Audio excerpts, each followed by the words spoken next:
Hi friend, welcome to PLC. Beltron programmer के लिए मैंने जावा का एक थ्योरेटिकल वीडियो मैंने दिया इससे पहले, और ये एमसीक्यू मैंने लाया है जिसमें 25-30 क्वेश्चन देखने को मिल जाएगा। तो हम लोग को इसी तरह पढ़ना है, एमसीक्यू और थोड़ा सा थ्योरी चैप्टर, थ्योरी का भी थोड़ा सा पोर्शन को कवर करना है, मतलब कंसेप्ट भी देखना है और एमसीक्यू को भी कवर करना है। इसी तरह करते करते हम लोग टारगेट करेंगे पूरे सिलेबस को। तो चलिए शुरू करते हैं, देखते हैं इसमें किस तरह का क्वेश्चन देखने को मिलता है। सबसे पहला क्वेश्चन है कि जावा को किसने बनाया, किसने इन्वेंट किया। तो सबको लगभग पता होगा ही कि जावा को किसने बनाया। James Gosling. James Gosling. यहाँ पे जो भी नाम है थोड़ा सा मैं इसको एक्सप्लेन कर देता हूँ। गौडो वान रोसम, इन्होंने बनाया पाइथन। पाइथन, ठीक है। डेनिस रिची ने बनाया सी, और जारने एस्ट्रो ने बनाया C++। ठीक है, क्योंकि एक साथ सब मिल गया है तो हम सोचे कि इसको एक्सप्लेन कर देते हैं। दूसरा question, which statement is true about Java. Java के संदर्भ में कौन सा स्टेटमेंट आपका ट्रू है। तो इसका सही आंसर हो जाएगा D, Java is a platform independent programming language. Platform independent है, प्लेटफॉर्म डिपेंडेंट नहीं है, ठीक है। और बाकी जो भी है वो आपका ऑप्शन गलत है। तीसरा, इसको थोड़ा सा जूम कम कर देते हैं, ठीक है। Which component is used to compile, debug and execute. देखिए, जेडीके नाम सुने होंगे आप लोग इसका, JDK Java development kit. Java development kit के अंदर आपका कंपाइलर भी आ जाता है, और इसी का काम है कि ये डिबग भी कर देता है, एग्जीक्यूट भी कर देता है, सब जेडीके ही करता है आपके लिए।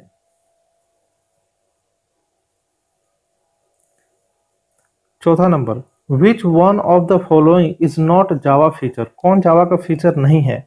तो जावा का फीचर इसमें बी, पॉइंटर। जावा में पॉइंटर नहीं होता है, पॉइंटर का कंसेप्ट जावा में नहीं होता है। बाकी ऑब्जेक्ट ओरिएंटेड है, पोर्टेबल है, डायनेमिक एंड एक्सटेंसिबल भी है।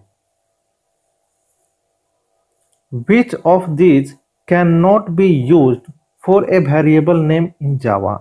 तो कोई भी प्रोग्रामिंग लैंग्वेज हो उसमें कीवर्ड का इस्तेमाल आप नहीं कर सकते हैं वेरिएबल नेम के तौर पे। जावा में जो आप कोड लिखते हैं उस फाइल का एक्सटेंशन क्या होगा, तो डॉट जावा। यहाँ पे आपको प्रोग्राम देखने को मिलेगा। यहाँ कर्ली ब्रेसेस मैं दे देता हूँ, एक कर्ली ब्रेसेस यहाँ और दूसरा कर्ली ब्रेसेस यहाँ, ठीक है। अब नीचे वाला को थोड़ी देर के लिए आप इग्नोर कर सकते हैं।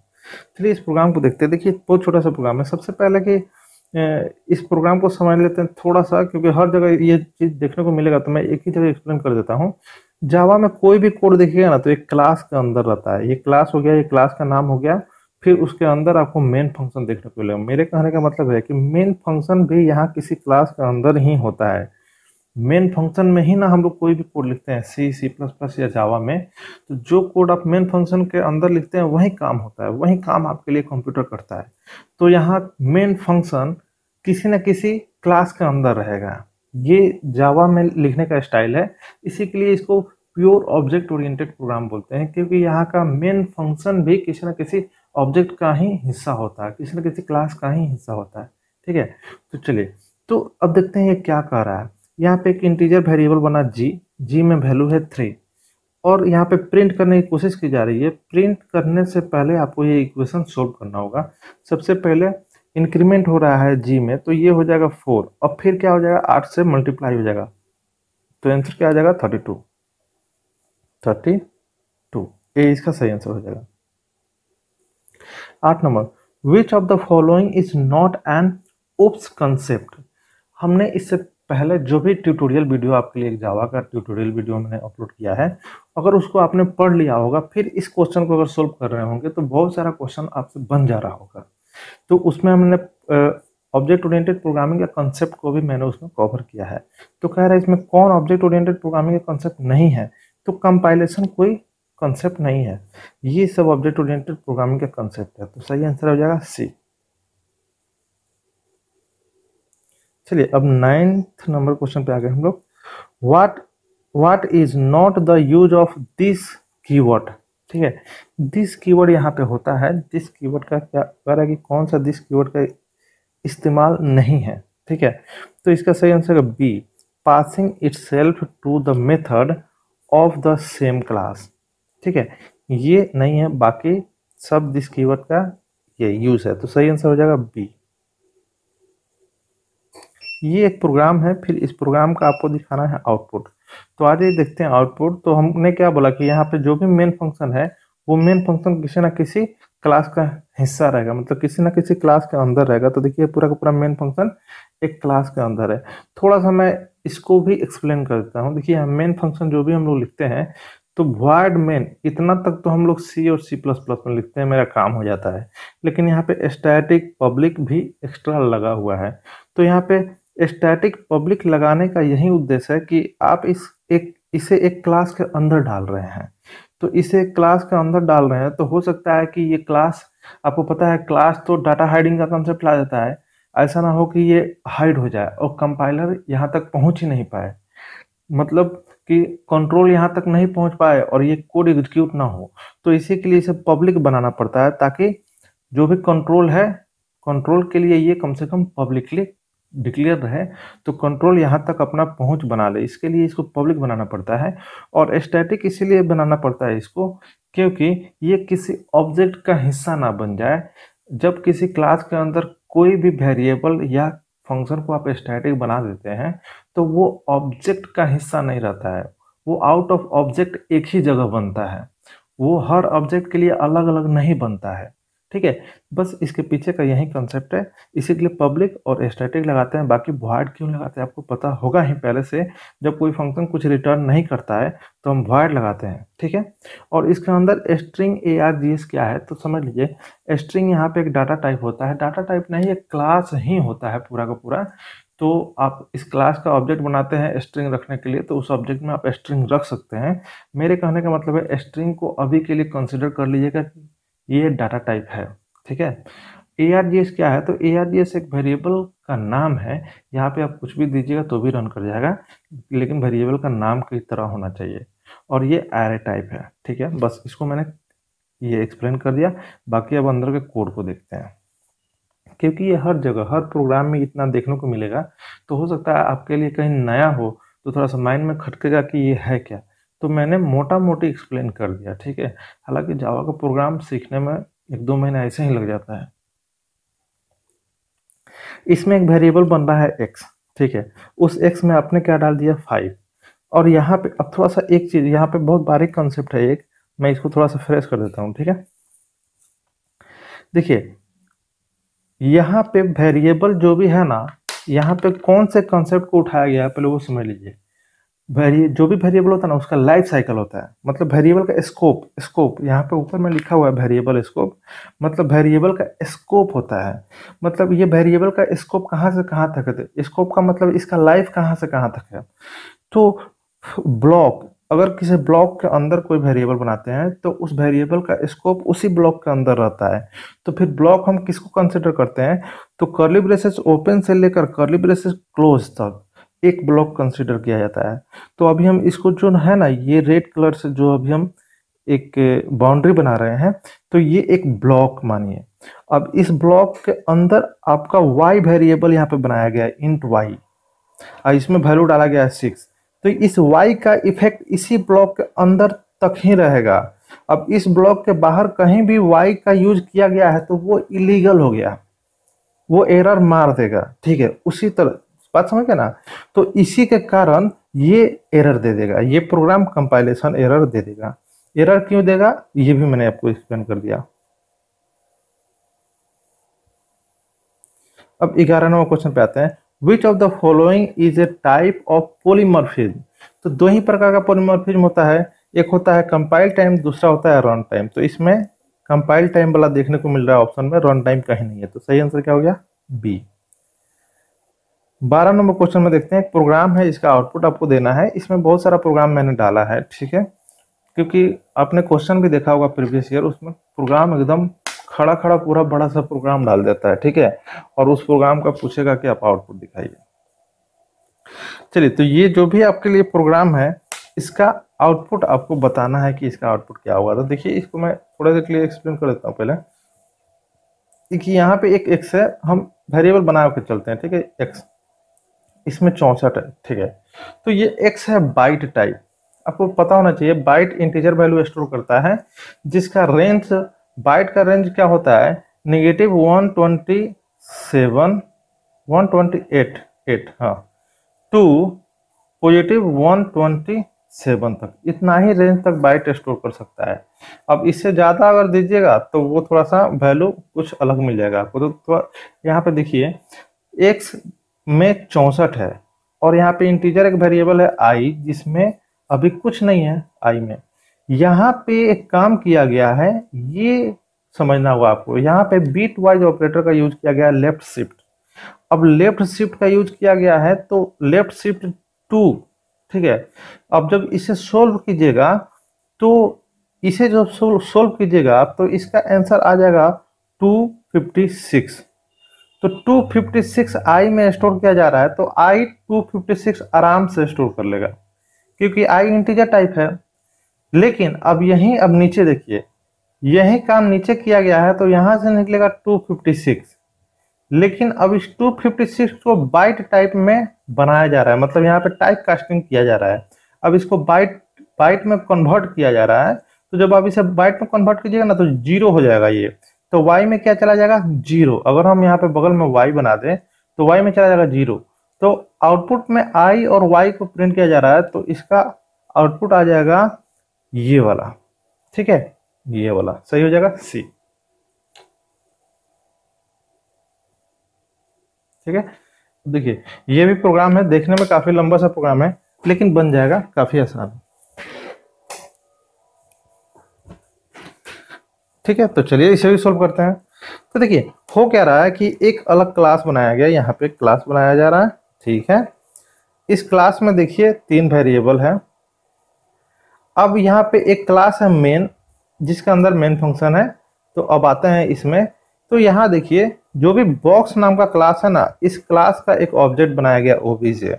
ऑब्जेक्ट बनाने का तरीका यही है, इसी तरह से ऑब्जेक्ट बनाया जाता है जावा में, ठीक है। अब जो ऑब्जेक्ट बनाया गया ओबीजे, तो ओबीजे कुछ इस तरह से बनेगा। इसको भी मैं क्लियर कर देता हूँ, ओबीजे और इसमें 3 गो मेंबर वेरिएबल हो जाएगा, जो कि पहला है विड्थ, फिर है हाइट, फिर है लेंथ। हमने शॉर्ट में लिख दिया इसको, ठीक है।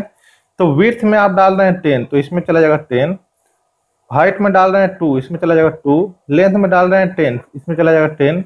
अब कुछ नहीं हो रहा है, यहाँ पे क्या किया जा रहा है, फिर एक y वेरिएबल लेके विड्थ, हाइट और इधर, अच्छा इधर का कोड यहाँ है, ठीक है, यहाँ कोड है उधर का, लेंथ, विड्थ, हाइट, लेंथ को आपस में मल्टीप्लाई कर दिया गया है, मतलब एक तरह से वॉल्यूम कैलकुलेट किया जा रहा है।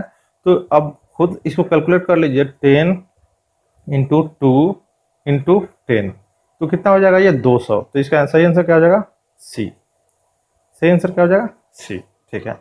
तो एक क्लास बना के फिर उसका ऑब्जेक्ट बना के फिर उसके ऑब्जेक्ट में वैल्यू डाल के तब इतना काम किया गया। आपको पता होना चाहिए किसी भी ऑब्जेक्ट का मेंबर वेरिएबल को एक्सेस करने के लिए डॉट ऑपरेटर का यूज करते हैं, तो यहाँ पे डॉट ऑपरेटर लगाया गया है, ठीक है। अब आ जाइए 14 number question, what is truncation. देखिए ट्रंकेशन क्या है, जब फ्लोट वैल्यू को इंटीजर में कन्वर्ट कीजिएगा तो उसका फ्लोट पार्ट काट के अलग कर दिया जाता है, इसी को बोलते हैं ट्रंकेशन। ट्रंकेशन का मतलब फ्लोट पार्ट को पूरी तरह से काट के अलग कर देना, ठीक है। तो बी नंबर हो जाएगा, float value assigned to an integer type. 15 number question, output आपको दिखाना है, ठीक है। तो देख लीजिए यहाँ पे एक एरे बनाया गया है। अब इसमें ये वैल्यू डाल दिया गया 1 2 3 4 5। अब आप खुद सोचिए, यहाँ अब इस पूरा को हम बना ही देते हैं, 1 2 3 4, मतलब यहाँ 1 2 3 4 5 ये वैल्यू के तौर पे 0 1 2 3 4 ये इंडेक्स है, नीचे वाला क्या है इंडेक्स है। अब यहाँ पे देखिए लूप है, फोर लूप है, फोर लूप के थ्रू इस एरे को एक्सेस किया जा रहा है। तो आई में 0 डाल दिया गया, एरे में जनरली 0 से ही शुरू किया जाता है क्योंकि इसका पहला इंडेक्स 0 ही होता है, इसीलिए तो आई 0 है। लेकिन इसका लास्ट लिमिट यहाँ सेट किया गया है, देखिए क्या सेट किया गया है, array dot length -2। Array dot length जब कीजिएगा ना तो एरे का लेंथ निकल जाएगा, तो एरे का लेंथ यहाँ से निकल जाएगा 5 और 5 -2 मतलब कितना 3। कहने का मतलब है ये 3 तक ही चलेगा, 3 तक ही 3 से एक कम ही चलेगा, लेस देन है ना, तो i लेस देन 3। तो अब ये चलेगा, 0 चलेगा, 1 चलेगा और 2 चलेगा, बस इससे आगे तो बढ़ेगा ही नहीं। तो आउटपुट में आ जाएगा इतना ही, 1 2 3। यहाँ पे भी आपको आउटपुट दिखाना है, तो ये थोड़ा सा देख लीजिए। ये जो कोड है ना, ये रन कर जाएगा लेकिन आउटपुट में आपको कुछ नहीं मिलेगा। अब समझ लीजिए यहाँ पे क्या कर रहा है कि args.length का इस्तेमाल किया है, तो इस args को यूज किया है। ठीक है, इस args में आपने कुछ वैल्यू ही नहीं दिया है, तो ये args का लेंथ तो 0 ही होगा। ठीक है, कि ये जो args है इसका लेंथ 0 ही होगा। ठीक है, अब आइए आगे इसका सही आंसर क्या होगा। इसमें होगा क्या कि द स्निपेट का मतलब होता है कोड का एक छोटा सा टुकड़ा, compiles and run but does not print anything, ये हो जाएगा आपका सही। प्रिंट नहीं करेगा कुछ लेकिन कंपाइल हो जाएगा। ठीक है, आज ये 17 नंबर पर चलते हैं। 17 नंबर देखिए, 17 नंबर क्वेश्चन एक तो ऊपर में आया था कि जावा का जो सोर्स कोड होता है, जावा में जो हम लोग कोडिंग करते हैं उसका फाइल एक्सटेंशन क्या होता है। लेकिन ये क्या है, कह रहा है कि जब आप कंपाइल कर लेते हैं जावा फाइल को, तो जो क्लासेस बनता है, मतलब कि उसका जो कंपाइल्ड जावा का जो क्लासेस होता है उसका फाइल नेम किस एक्सटेंशन से बनता है, तो वो डॉट क्लास से। इस क्वेश्चन को थोड़ा ऐसे भी घुमा सकता है कि बाइट कोड का एक्सटेंशन क्या होता है, तो डॉट क्लास।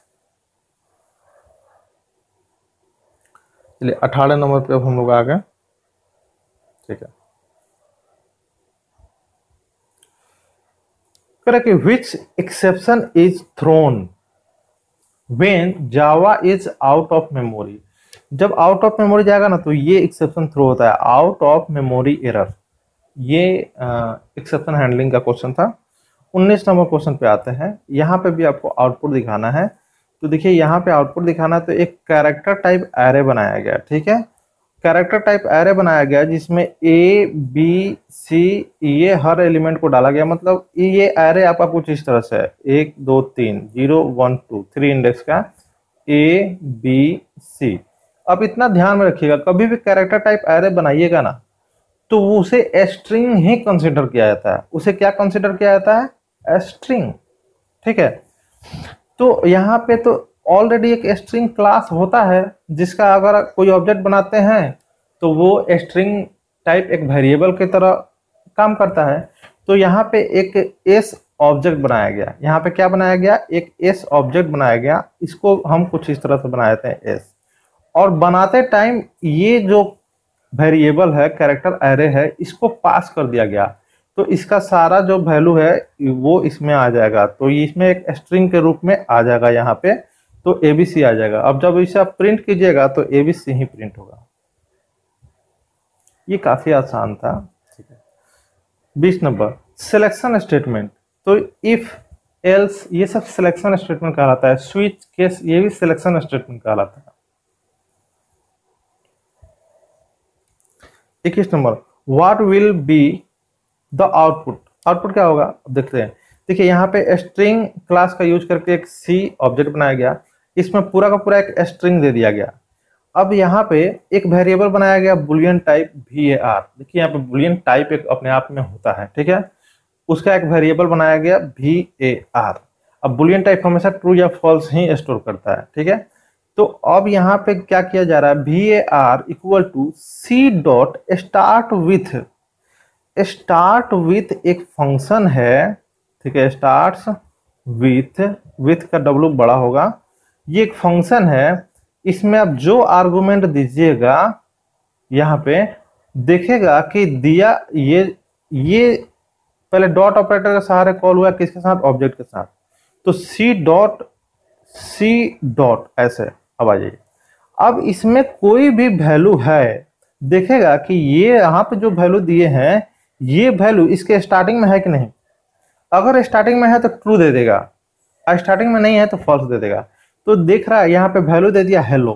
कह रहा है कि जो स्ट्रिंग सी के अंदर है, ये पूरा का पूरा जो स्ट्रिंग है सी के अंदर, क्या उसके शुरुआत इस हेलो से हो रहा है। सच में हेलो से हो रहा है, लेकिन इसका एच छोटा है और इसका एच बड़ा है, तो अंतर हो गया, दे देगा फॉल्स। तो इसका सही आंसर क्या आ जाएगा, फॉल्स। ये आ जाइए 22 नंबर पे।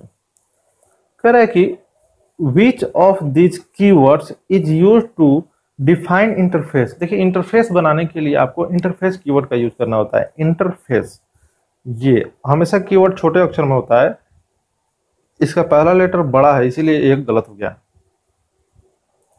आज ये 23 नंबर पे, ठीक है। अब यहाँ पे कह रहा है कि आउटपुट क्या होगा, तो देख लीजिए यहाँ पे आउटपुट क्या होगा। एक स्ट्रिंग बफर क्लास बनाया गया। देखिए स्ट्रिंग क्लास भी है, स्ट्रिंग बफर क्लास भी है। स्ट्रिंग क्लास के द्वारा कोई भी ऑब्जेक्ट बनाइएगा ना तो उसका जो भी लेंथ होता है वो फिक्स हो जाता है, लेकिन स्ट्रिंग बफर द्वारा जो अगर कुछ बनाइएगा तो उसका लेंथ फिक्स नहीं होता है, उसको एडिट करके कम या ज़्यादा कर सकते हैं, बस यही दोनों में अंतर होता है।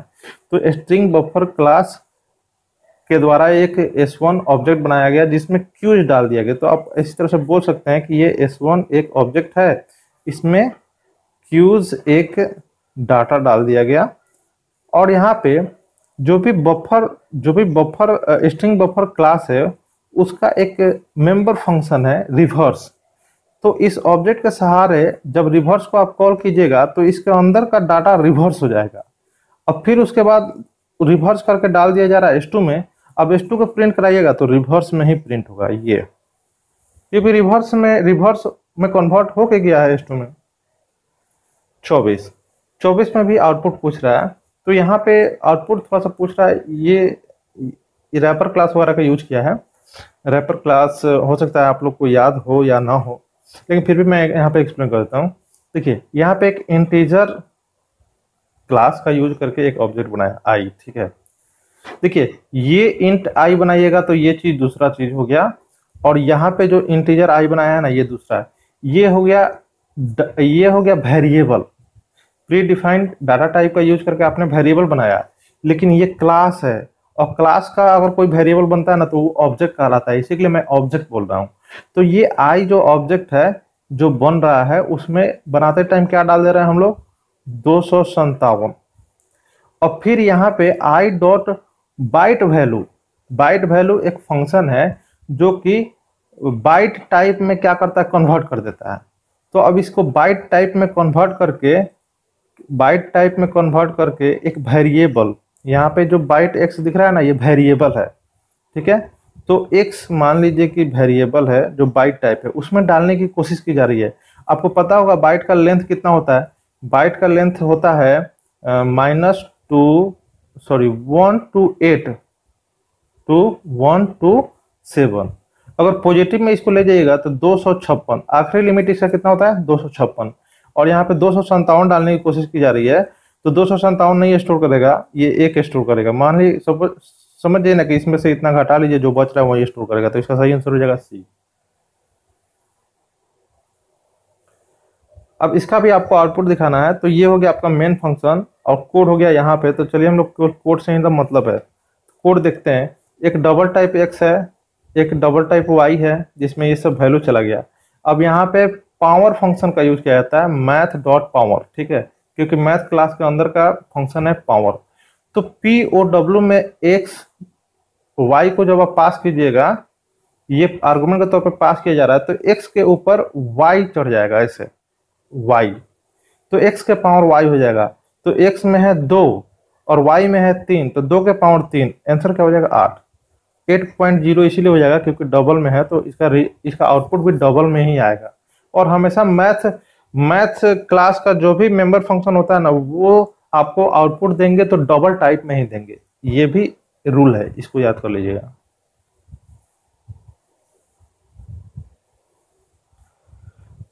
कह रहा है कि which of the following is a super class of every class in जावा।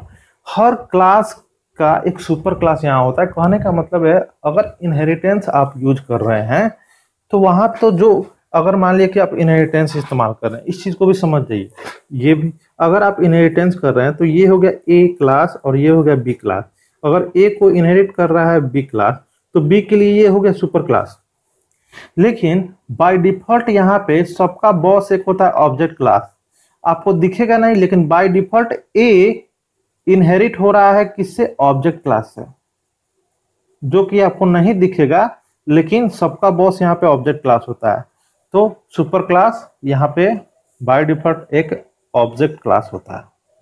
आप आप इनहेरिटेंस करे या ना करे, वो by default object class he super class होता है। चलिए यहाँ पे भी आपको आउटपुट दिखाना है, तो यहाँ पे देख लेते हैं मेन फंक्शन के अंदर एक x डबल टाइप x है जिसमें आपने यहाँ पे डाल दिया एक वैल्यू, ठीक है, और y है जो इंटीजर टाइप है। अब यहाँ पे सील फंक्शन का यूज किया गया है, सील, ठीक है। देखिए सील फंक्शन जो है ना हमेशा उसको राउंड फिगर में करेगा, लेकिन ऊपर की तरफ बढ़ाने की कोशिश करेगा उसको, और राउंड फिगर करने की कोशिश करेगा। तो 3.14 है, तो इसको बढ़ाइएगा तो 4 ही होगा ना, तो इसका सही आंसर हो जाएगा 4, ठीक है। उसी तरह एक फ्लोर होता है, फ्लोर जो होता है ना फंक्शन, ये उसको नीचे की तरफ राउंड फिगर करता है, तो फ्लोर को दे दीजिएगा ना तो इसका आउटपुट हो जाएगा 3। 28 which of this keyword are used for the block to be examined for exception, ठीक है। फिर से मैं इसको पढ़ता हूँ, which of the following keyword are used for the block to be examined for exception. Exception handling का code है, यहाँ पे कह रहा है कि वो कौन सा ब्लॉक है जो एग्जामिन करता है आपके कोड को। तो ट्राई ब्लॉक के अंदर आप कोई भी कोड लिखे हैं तो उसको एग्जामिन किया जाता है कि उसमें एरर आ रहा है कि नहीं आ रहा है। 29 which of the following is not an access modifier. तो देखिए यहाँ पे access modifier private public protected होता है, तो वॉइड नहीं होता है, ठीक है। चलिए ये हो गया आपका आखिरी क्वेश्चन, इसको भी देख लेते हैं। ये भी आपको आउटपुट ही इसमें देखना है। तो यहाँ पे देखिए एक फाइनल क्लास बन रहा है, इसको थोड़ा सा गौर से देखिएगा। ये फाइनल ऊपर वाला जो क्लास है ना ए, ये फाइनल क्लास है, और नीचे क्लास है बी एक्सटेंड ए, मतलब कि ए क्लास एक है, बी क्लास एक बन रहा है, और एक्सटेंड ए का मतलब कि आप इसे इनहेरिट करने की कोशिश कर रहे हैं, और बाकी अंदर का कोड कुछ भी है उसको छोड़िए, इस बात पे फोकस करते हैं। अगर कोई क्लास फाइनल है तो उसे कोई भी इनहेरिट नहीं कर सकता है। अगर किसी क्लास को अगर आप फाइनल बना देते हैं तो कोई दूसरा क्लास उसे इनहेरिट कर ही नहीं सकता है, तो ये एरर दे देगा, ठीक है। तो ये आपका कंपाइलेशन एरर दे देगा, कंपाइलेशन एरर ही दे देगा आपके लिए। तो चलिए इस वीडियो को यहीं ख़त्म करते हैं। अगर अच्छा लगा हो वीडियो तो आप ज़रूर लाइक कीजिएगा, कमेंट करके कुछ अगर सजेशन देना चाहते हैं तो वो भी आप कर सकते हैं। मिलते हैं नेक्स्ट वीडियो में कोई नेक्स्ट टॉपिक लेकर।